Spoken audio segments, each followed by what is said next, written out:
over Well, right I'll be looking now. forward to hearing from you. He is the man. I'm going to have to adjust this camera. Have a seat, Pastor. Well, thank you. And you probably want to change over the corner with the headset. Okay. So you can hear us all, although the noise level is coming down. Because we're not doing camera. Oh, we are on camera. In fact, Okay. We're live streaming. All right, so we'll try It almost works. I have another way of doing it. How about that way? Let's see. This is fabulous. There we go. There we go. See? And tricot. I'm an American. We're ingenious, you Just a know? little bit closer. I didn't say genius. I said ingenious. You betcha. Okay. Now, This is great. This is great. I am so glad that you stayed for a little bit longer to talk with us. We have the Patriot Pastor Garrett Lear with us to take a few minutes with Granite Rock, and thank you very much for your service to your country. Skip, it's in my DNA to do this. And, there's a biblical passage that I find very interesting in Hebrews. It says that we are compassed about by such a cloud of witnesses. Let me just say that it just seems to me that my ancestors, though they be dead, yet are they speaking to me in a sense by what they did and, and statements that they made and whatever, saying, yeah, come on, get out there and do this.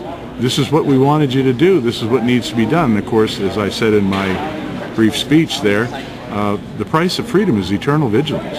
Absolutely, and I Facebooked that out as you were talking about that during your speech earlier during this tea party. And we oftentimes hear that phrase, spinning in their graves. And what the other visualization that you just gave me was, they're not spinning in their graves, they're pushing us onward from the grave. And really, when you look at the Tea Party movement, and I want to get your perspective from the historical, the Black Robe Regiment perspective, we're seeing people going back to the past in order to go to the future. That we're seeing people going back to the historical documents.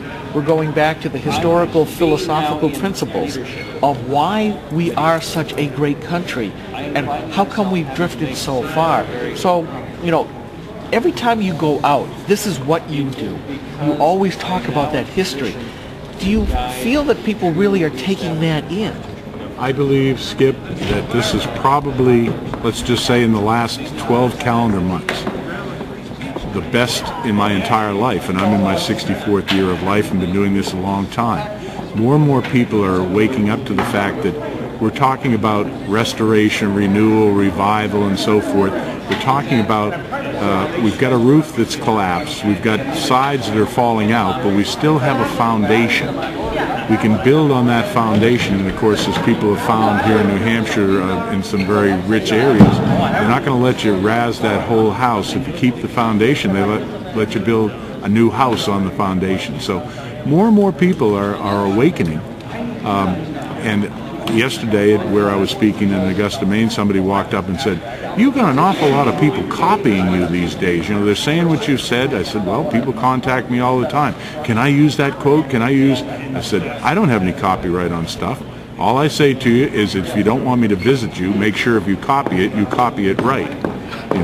So I'm just thrilled at the opportunities. And we're not talking about great scholars necessarily that are picking up on this. We're talking about the grassroots people. That are standing up. People are beginning to understand that most of what they were taught during the 20th century was not really the whole truth about our founders or our Constitution. And as they start to go back and find these documents, even as recently as Reagan, people have exhumed information, his own writings, that show him to be a completely different person than what we were taught about. But you go back to the founders, to the real history, to the real documents, a lot of this is surprisingly accessible if only you know where to look. And once it's been made accessible, it can't be hidden anymore because it's now in lots of places. It's on the internet. It's in lots of people's hands. And I think that's helping to drive the Great Awakening. Oh, absolutely. The internet, which I know, just like television or films or whatever, can be used for wrong things. But just what you have said, you can go on the internet and you can actually access these very documents in their original form. I remember telling somebody a long time ago, you need to get on the internet, You need to get a good computer, whatever.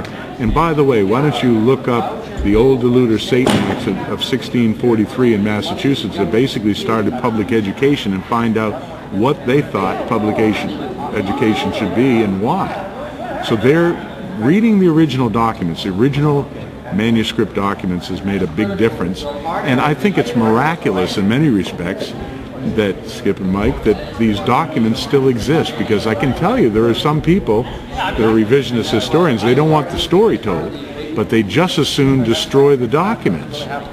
You know, and I find and we're getting them out there and duplicating them electronically before that can happen. And you know, whether it's David Barton in Texas or your library personally, there is just so much good information. And once it's been republicized, it's almost impossible to close the box. Last June 26th, I had David Barton had contacted me and Jim Garlow and asked me to give them a tour of Lexington.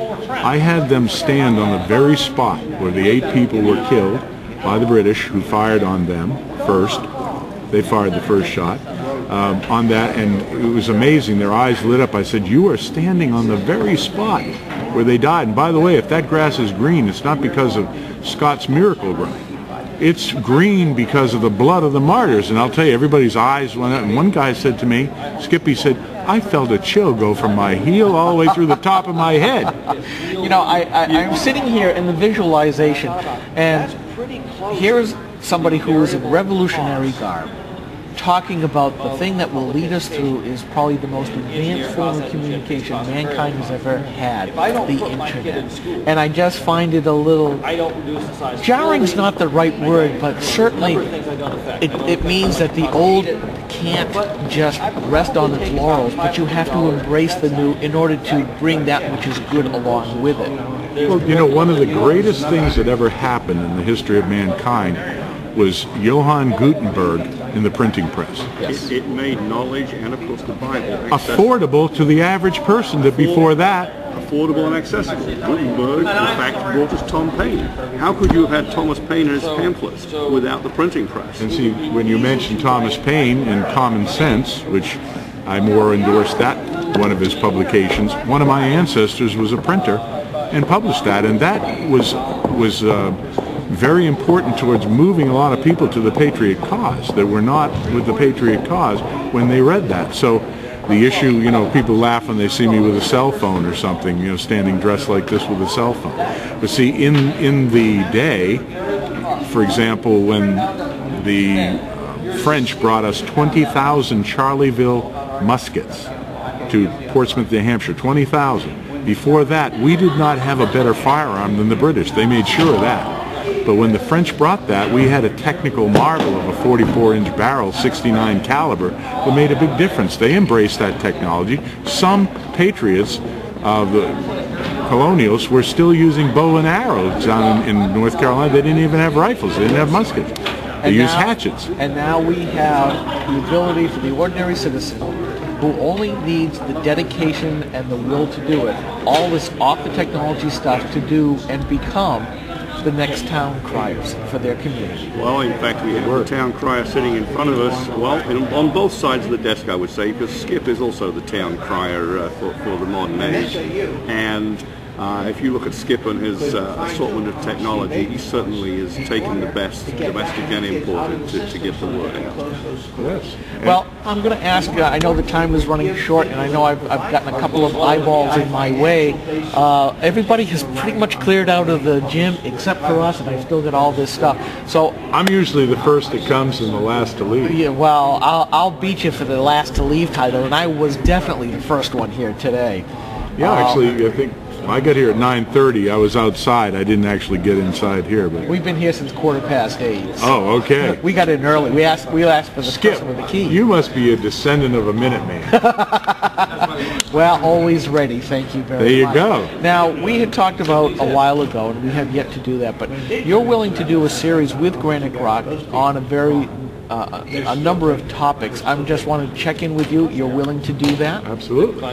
This is great because Dan Itza is doing a constitutional exposition with us, and I would love to get your thoughts as part of a series as to the Revolutionary War brought to the new century. Well, you know what I was thinking as you were describing that wonderful moment with David Barton and the other historians and scholars on the mound there. Wouldn't it be wonderful if we did a little Granite Rock field trip? That's not very far, and brought to life in your words, because you know them so well, the scene as you described. It would be my honor. I will be there this Tuesday, April 19th at 10 a.m. I'm not saying that you would come at that time, but I would be honored to come down there with you. That is my birthplace, by the way, Lexington. And we could do that. And I want to tell you, I'm Dan Itz's pastor and have been for about 20 years.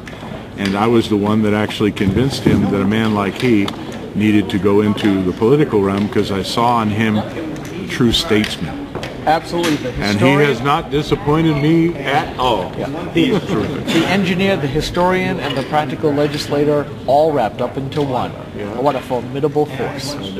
Well, Pastor, the Patriot Pastor Garrett Lear, I want to say thank you very much for taking a few minutes with Granite Rock. I've been looking forward to this for quite some time, and I am really looking forward to finally clearing up my calendar and getting over and doing a series. And Mike, I think your idea of doing the walk around is great. I can't take you up on Tuesday because being a working guy, I already took one day off because my son is coming home from Afghanistan tomorrow night, and I probably will not get home in time for work for Monday morning. I will work out a date with you. When it's convenient to you, I'd be honored to do that, and we can pick some other historical sites too. You know, that a walkabout with the Patriot Pastor, that's a great title for a series. Isn't it just? It will be. Sir, I want to say thank you very much. And when you want to know what's going on in the conservative world in New Hampshire, where do you go to read on the internet? Granite Rock. Of course. Thank you very much.